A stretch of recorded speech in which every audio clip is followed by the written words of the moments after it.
ನಮಸ್ಕಾರ ಎಲ್ರಿಗೂ Raghavendra academy YouTube ಚಾನಲ್ಗೆ ತಮ್ಮೆಲ್ಲರಿಗೂ ಸ್ವಾಗತ.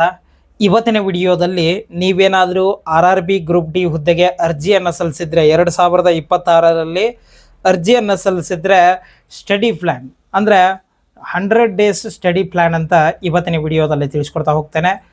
ಈ ವಿಡಿಯೋದಲ್ಲಿ ನಿಮಗೆ ಒಂದಿಷ್ಟು ಇಂಪಾರ್ಟೆಂಟ್ ಟಾಪಿಕ್ಸ್ಗಳ ಬಗ್ಗೆ ಹೇಳ್ತೀನಿ, ಹಾಗೆ ಒಂದಿಷ್ಟು ಇಂಪಾರ್ಟೆಂಟ್ ಟಿಪ್ಸ್ ಹೇಳ್ತೀವಿ.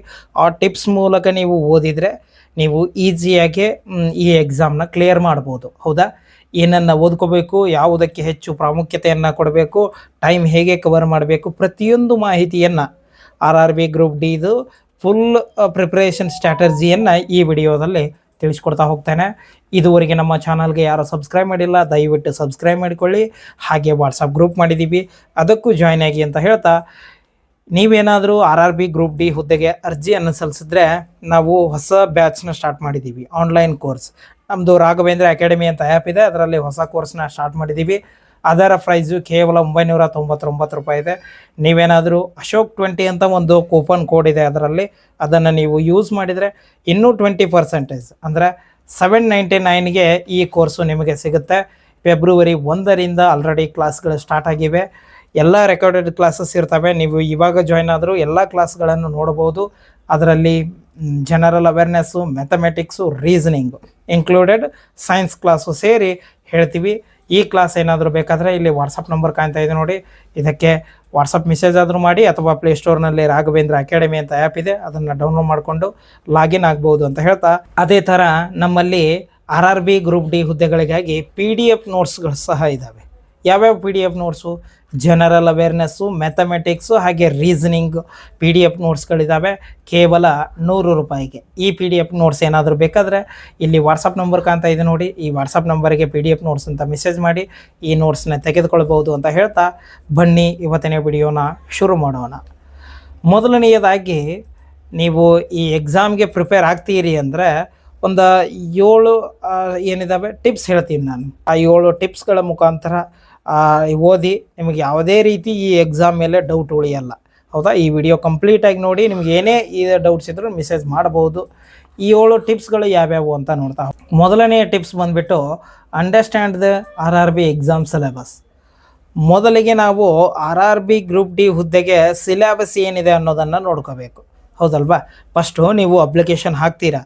ಅಪ್ಲಿಕೇಶನ್ ಹಾಕಿದ ಮೇಲೆ ಯಾವುದೇ ಎಕ್ಸಾಮ್ ಇರಲಿ, ಇದೇ ಒಂದು ಎಕ್ಸಾಮ್ಗೆ ಇದು ಅಪ್ಲೈ ಆಗಲ್ಲ, ಪ್ರತಿಯೊಂದು ಎಕ್ಸಾಮ್ ಬರೀರಿ. ಫಸ್ಟ್ ಸ್ಟೆಪ್ ಏನು ಮಾಡಬೇಕು ಅಂದರೆ ಅದರ ಸಿಲೆಬಸ್ನ ನೋಡ್ಕೋಬೇಕು. ಇವಾಗ ನಾವು RRB ಗ್ರೂಪ್ ಡಿ ಹುದ್ದೆಗೆ ಸಿಲೆಬಸ್ನ ನೋಡ್ಕೋಬೇಕು. ಏನೇನಿದೆ RRB ಗ್ರೂಪ್ ಡಿ ಹುದ್ದೆಗೆ?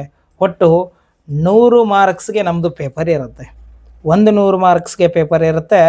100 ಕ್ವಶನ್ಸ್ಗಳಿರ್ತವೆ. 30 ರೀಸನಿಂಗ್ ಕ್ವಶನ್ಸ್ಗಳಿರ್ತವೆ. 25 mathematics questions, 25 general science, 20 current affairs ಮತ್ತು ಜನರಲ್ ಅವೇರ್ನೆಸ್ ಅಂದರೆ GK ಪ್ರಶ್ನೆಗಳು ಇರ್ತವೆ. ಒಟ್ಟು 100 ಪ್ರಶ್ನೆಗಳು 100 ಮಾರ್ಕ್ಸ್ಗೆ ಇರುತ್ತೆ. ನೆಗೆಟಿವ್ನೂ ಇರುತ್ತೆ. ಎಷ್ಟು? 3 ಕ್ವಶನ್ ಏನಾದರೂ ರಾಂಗ್ ಆದರೆ 1 ಮಾರ್ಕ್ಸ್ ಹೋಗುತ್ತೆ ನಮ್ಮದು. ಇಷ್ಟು ಸಿಲೆಬಸ್. ಹೌದಲ್ವಾ?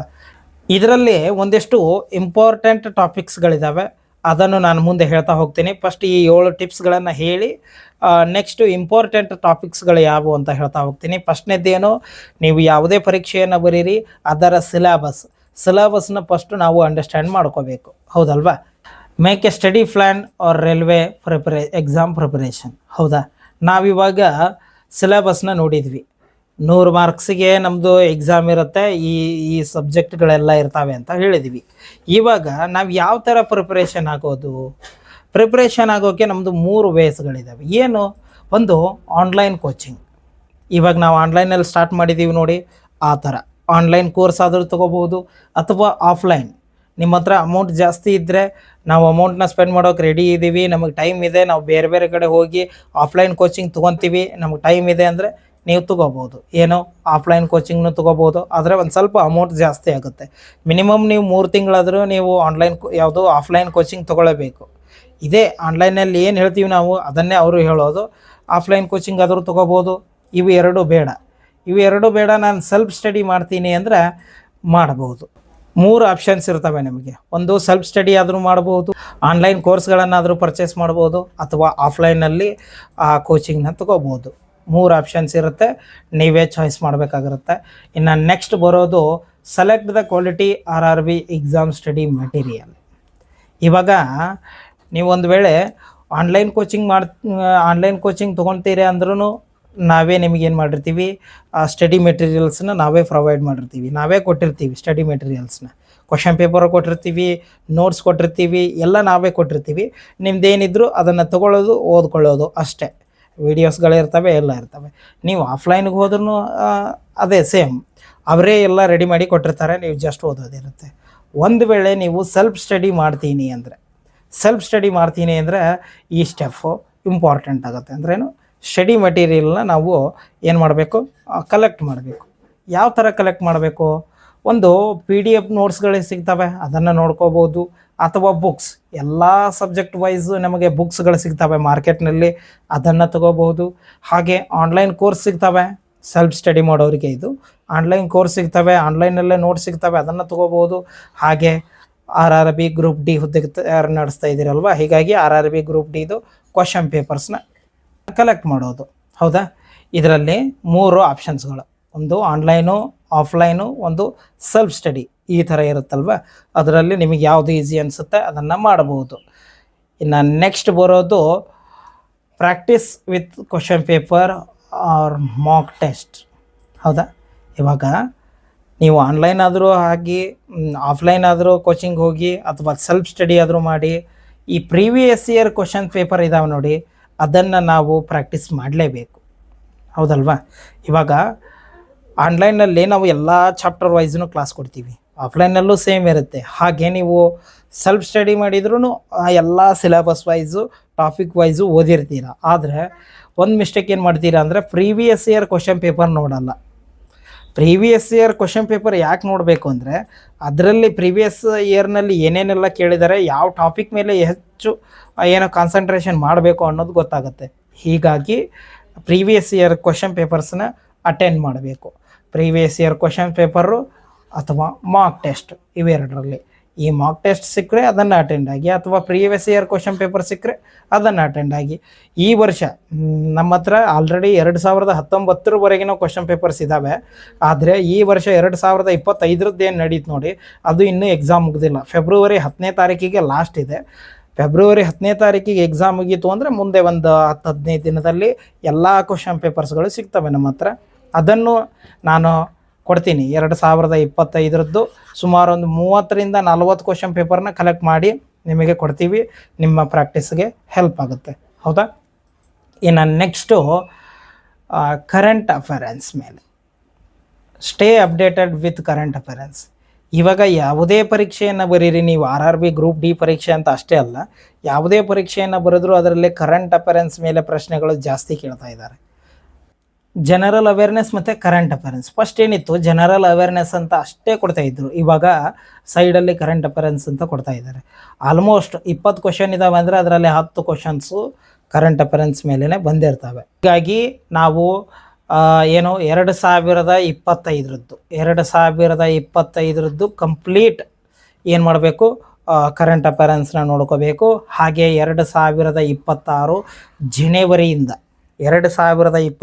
ಜನವರಿಯಿಂದ ಪರೀಕ್ಷೆ ಬರೋವರೆಗೂ ನಾವೇನು ಮಾಡಬೇಕು, ಪ್ರಚಲಿತ ಘಟನೆಗಳ ಮೇಲೆ ಒಂದು ಸ್ವಲ್ಪ ಅಪ್ಡೇಟೆಡ್ ಇರಬೇಕು, ನಾವು ನೋಡಬೇಕು. ಅದನ್ನು ಜಾಸ್ತಿ ಕಾನ್ಸಂಟ್ರೇಷನ್ ಮಾಡಿ ಕರೆಂಟ್ ಅಫೇರೆನ್ಸ್ ಸಬ್ಜೆಕ್ಟ್ನ ಓದಬೇಕು. ಹೌದಾ? ಇನ್ನು ನೆಕ್ಸ್ಟ್ ಬರೋದು focus on revision and short notes.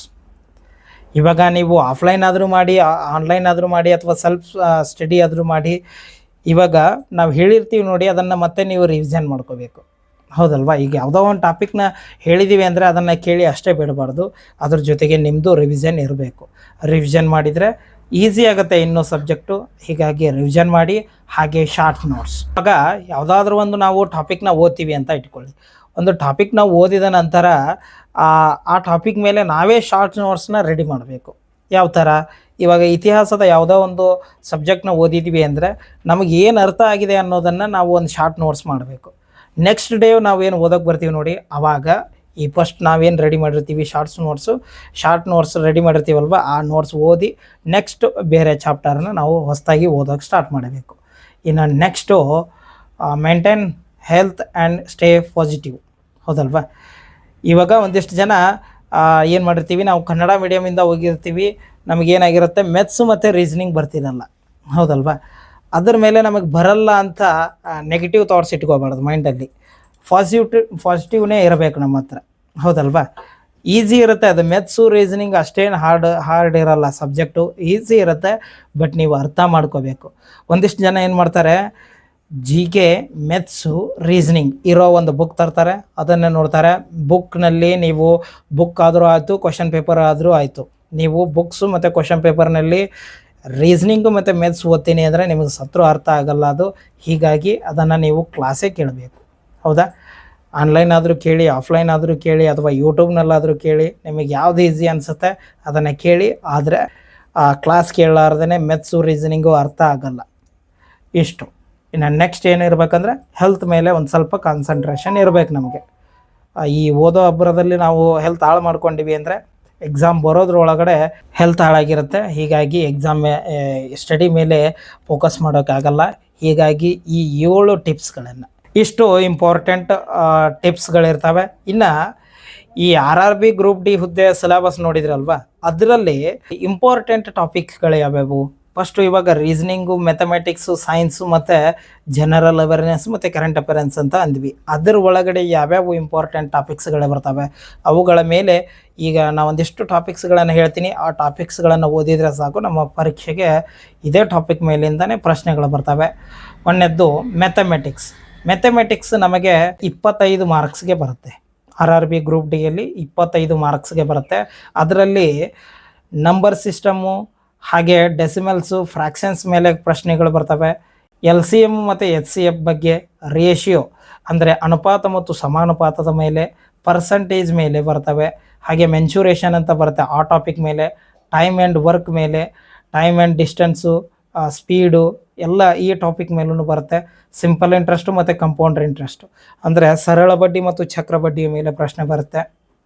Profit and loss ಅಂದರೆ ಲಾಭ ಮತ್ತು ನಷ್ಟದ ಮೇಲೆ, ಬೇಸಿಕ್ ಅಲ್ಜಿಬ್ರಾ ಮತ್ತು ಸ್ಟ್ಯಾಟಿಸ್ಟಿಕ್ಸ್ ಮೇಲೆ ಪ್ರಶ್ನೆಗಳು ಬರ್ತವೆ. ಜಾಮೆಟ್ರಿ ಮತ್ತು ಟ್ರಿಗ್ನೋಮೆಟ್ರಿ ಈ 2 ಬೇಸಿಕ್ಸ್ ಇರ್ತವೆ, ಇವು ಈ ಟಾಪಿಕ್ ಮೇಲೆ ಬರುತ್ತೆ. ಸ್ಕ್ವೇರ್ ರೂಟು, ಕ್ಯೂಬ್ ರೂಟು ಇದ್ರ ಮೇಲೆ, ಹಾಗೆ ಕ್ಯಾಲೆಂಡ್ರು ಮತ್ತು ಕ್ಲಾಕು. ಇಷ್ಟು ಏನು ಮ್ಯಾಥ್ಸ್ ಟಾಪಿಕ್ಗಳು, ಹೌದಾ? ಇವು ಇಂಪಾರ್ಟೆಂಟ್ ಟಾಪಿಕ್ಗಳು. ಇಷ್ಟು ಟಾಪಿಕ್ ಮೇಲೆ ಪರ್ಫೆಕ್ಟ್ ಆದರೆ ಸಾಕು. ಇನ್ನು ರೀಸನಿಂಗ್ ನಮಗೆ 30 ಮಾರ್ಕ್ಸ್ಗೆ ಬರುತ್ತೆ. ಈ ರೀಸನಿಂಗ್ ಇದೆ ನೋಡಿ, ಇದು ಇಂಪಾರ್ಟೆಂಟ್ ಟಾಪಿಕ್. ಯಾಕಂದರೆ 30 ಮಾರ್ಕ್ಸ್ ಈಸಿಯಾಗಿ ಬರುತ್ತೆ. ಮ್ಯಾಥ್ಸ್ ಒಂದು ಸ್ವಲ್ಪ ಟಫ್ ಅನಿಸ್ಬೋದು, ಆದರೆ ರೀಸನಿಂಗ್ ಈಸಿ ಇರುತ್ತೆ. ಒಂದು ಸ್ವಲ್ಪ ಅರ್ಥ ಮಾಡ್ಕೋಬೇಕು ಅಷ್ಟೇ. ಒಂದು ಅನಾಲಜಿ ಮೇಲೆ, ಸೀರೀಸ್ ಮೇಲೆ, ನಂಬರ್ ಸೀರೀಸ್ ಮೇಲೆ ಪ್ರಶ್ನೆಗಳನ್ನು ಕೇಳ್ತಾರೆ. ಕೋಡಿಂಗು, ಡಿಕೋಡಿಂಗ್ ಮೇಲೆ ಅತಿ ಹೆಚ್ಚು ಈ ವರ್ಷ 2025ರಲ್ಲಿ ಏನು ಪರೀಕ್ಷೆ ನಡೀತು ನೋಡಿ, ಈ ಕೋಡಿಂಗ್, ಡಿಕೋಡಿಂಗು ಮತ್ತು ನಂಬರ್ ಸೀರೀಸ್ ಇವೇ 2 ಟಾಪಿಕ್ ಮೇಲೇ ಜಾಸ್ತಿ ಬಂದಿದ್ದಾವೆ. ಫಜಲ್ಸ್ ಅಂತ ಬರುತ್ತೆ, ಸೈಲಜಮ್ಸು, ರಿಲೇಷನ್ಶಿಪ್ ಅಂದರೆ ಬ್ಲಡ್ ರಿಲೇಷನ್ಸ್ ಮೇಲೆ ಕ್ವಶನ್ಸ್ಗಳು ಕೇಳ್ತಾರೆ. ಕನ್ಕ್ಲೂಷನ್ಸ್ ಆ್ಯಂಡ್ ಡಿಸಿಷನ್ ಮೇಕಿಂಗ್ ಅಂದರೆ ಒಂದು ಹೇಳಿಕೆಯನ್ನು ಕೊಡ್ತಾರೆ ಮತ್ತು ಅದಕ್ಕೊಂದಿಷ್ಟು ತೀರ್ಮಾನ ಕೊಡ್ತಾರೆ, ಯಾವುದು ಸರಿ ಅಂತ ಪ್ರಶ್ನೆ. ವೆನ್ ಡೈಗ್ರಾಮು, ಡೈರೆಕ್ಷನ್ಸು, ಡಾಟಾ ಇಂಟರ್ಫೆಕ್ಷನ್ಸ್ ಅಂತ ಬರುತ್ತೆ. ಹಾಗೆ ಸಿಮಿಲಾರಿಟೀಸ್ ಆ್ಯಂಡ್ ಡಿಫರೆನ್ಸ್ ಅಂತ ಬರುತ್ತೆ. ಇಷ್ಟು ಇಂಪಾರ್ಟೆಂಟ್ ಟಾಪಿಕ್ಸ್ಗಳು. ಹಾಗೆ ಮಿರರ್ ಇಮೇಜು, ವಾಟರ್ ಇಮೇಜು ಈ ಥರ ಒಂದಿಷ್ಟು ಇದ್ದಾವೆ, ಈಸಿ ಇರ್ತವೆ. ಇದು ಇಂಪಾರ್ಟೆಂಟ್ ಟಾಪಿಕ್ಗಳು ರೀಸನಿಂಗ್ ಮೇಲೆ. ಇನ್ನು ಜನರಲ್ ಸೈನ್ಸ್ ನಮಗೆ 25 ಮಾರ್ಕ್ಸ್ಗೆ ಬರುತ್ತೆ. General science 25 ಮಾರ್ಕ್ಸ್ಗೆ. ಅದರಲ್ಲಿ ಫಿಸಿಕ್ಸು, ಕೆಮಿಸ್ಟ್ರಿ, ಬಯಾಲಜಿ ಇವೇನಿದಾವೆ ನೋಡಿ, ಇವು ಇಂಪಾರ್ಟೆಂಟ್ ಟಾಪಿಕ್ಸ್ಗಳು, ಹೌದಾ? ಇಷ್ಟು. ಇನ್ನು ನೆಕ್ಸ್ಟು ಜನರಲ್ ಅವೇರ್ನೆಸ್ಸು 20 ಮಾರ್ಕ್ಸಿಗೆ ಬರುತ್ತೆ. ಅದರ ಜೊತೆಗೆ ಕರೆಂಟ್ ಅಫೇರೆನ್ಸನ್ನು ಕೇಳ್ತಾರೆ. ಅದರಲ್ಲಿ ನೋಡ್ತಾ ಇದ್ರೆ ಫಸ್ಟಿಗೆ ಕರೆಂಟ್ ಅಫೇರೆನ್ಸ್ ಮಿನಿಮಮ್ ಆದರೂ 10 ಕ್ವಶನ್ನು ಕರೆಂಟ್ ಅಫೇರೆನ್ಸ್ ಮೇಲೇ ಬರುತ್ತೆ, ಹೌದಾ? ನಮ್ಮ ಆ್ಯಪ್ನಲ್ಲಿ ಆಲ್ರೆಡಿ ನಾನು 2024, 23, 25 ಹಾಗೆ 26 ಕರೆಂಟ್ ಅಫೇರೆನ್ಸ್ ಹಾಕಿದ್ದೀನಿ, ಡೌನ್ಲೋಡ್ ಮಾಡ್ಕೊಳ್ಳಿ. ಹಾಗೆ ಅವಾರ್ಡ್ಸ್ ಆ್ಯಂಡ್ ಹಾನರ್ಸ್ ಅಂದರೆ ಪ್ರಶಸ್ತಿಗಳು ಮತ್ತು ಸನ್ಮಾನಗಳ ಮೇಲೇನೂ ಪ್ರಶ್ನೆಗಳು ಬರ್ತವೆ. ಸ್ಪೋರ್ಟ್ಸ್ ಮೇಲೆ, ಬುಕ್ ಆ್ಯಂಡ್ ಆಥರ್ಸ್ ಮೇಲೆ, ಬುಕ್ಕು ಮತ್ತು ಅದನ್ನು ಯಾರು ಬರೆದಿರ್ತಾರೆ ಅದರ ಮೇಲೆ, ಇಂಡಿಯನ್ ಹಿಸ್ಟ್ರಿ ಮೇಲೆ, ಹೌದಾ? ಭಾರತದ ಇತಿಹಾಸ ಮತ್ತು ಸ್ವತಂತ್ರದ ಚಳವಳಿಗಳ ಬಗ್ಗೆ ಕೇಳ್ತಾರೆ. ಭಾರತದ ಜಿಯೋಗ್ರಫಿ ಮೇಲೆ ಪ್ರಶ್ನೆ ಕೇಳ್ತಾರೆ. ಪೊಲಿಟಿ, ಭಾರತದ ಸಂವಿಧಾನದ ಮೇಲೆ. ಎಕನಾಮಿ ಆ್ಯಂಡ್ ಬ್ಯಾಂಕಿಂಗ್ ಅಂದರೆ ಎಕನಾಮಿಕ್ಸ್ ಮೇಲೆ ನಮಗೆ ಪ್ರಶ್ನೆಗಳನ್ನು ಕೇಳ್ತಾರೆ. Environment and science and technology ಮೇಲೆ. ಇಂಪಾರ್ಟೆಂಟ್ ಗೌರ್ಮೆಂಟ್ ಸ್ಕೀಮ್ ಇವೆಲ್ಲ ಸ್ಟ್ಯಾಟಿಕ್ ಜಿ ಕೆ ಮೇಲೆ ಬರ್ತವೆ. ಅದೆಲ್ಲ ಕಂಪ್ಲೀಟ್ ಇದರಲ್ಲಿ ಏನೇನು ಹೇಳಿದೀವಿ ನೋಡಿ, ಎಲ್ಲ ಕಂಪ್ಲೀಟ್ ಸಿಲೆಬಸ್ ಕ್ಲಾಸಸ್ ನಮ್ಮ ಯಾವುದು ಆ್ಯಪ್ನಲ್ಲಿದೆ, ನಮ್ಮ ಕೋರ್ಸ್ನಲ್ಲಿದೆ. ಬೇಕಾದರೆ ಹೋಗಿ ಪರ್ಚೇಸ್ ಮಾಡ್ಕೋಬೋದು. ಇಷ್ಟು ಈ ವಿಡಿಯೋದಲ್ಲಿ. ಈ ವಿಡಿಯೋದ ಬಗ್ಗೆ ನಿಮಗೆ ಏನೇ ಡೌಟ್ಸ್ ಇದ್ದರೂ ನನಗೆ ಕಮೆಂಟ್ ಮಾಡಿ ಅಂತ ಹೇಳ್ತಾ ಈ ವಿಡಿಯೋನ ಮುಗಿಸ್ತಾ ಇದ್ದೀನಿ. ಧನ್ಯವಾದಗಳು.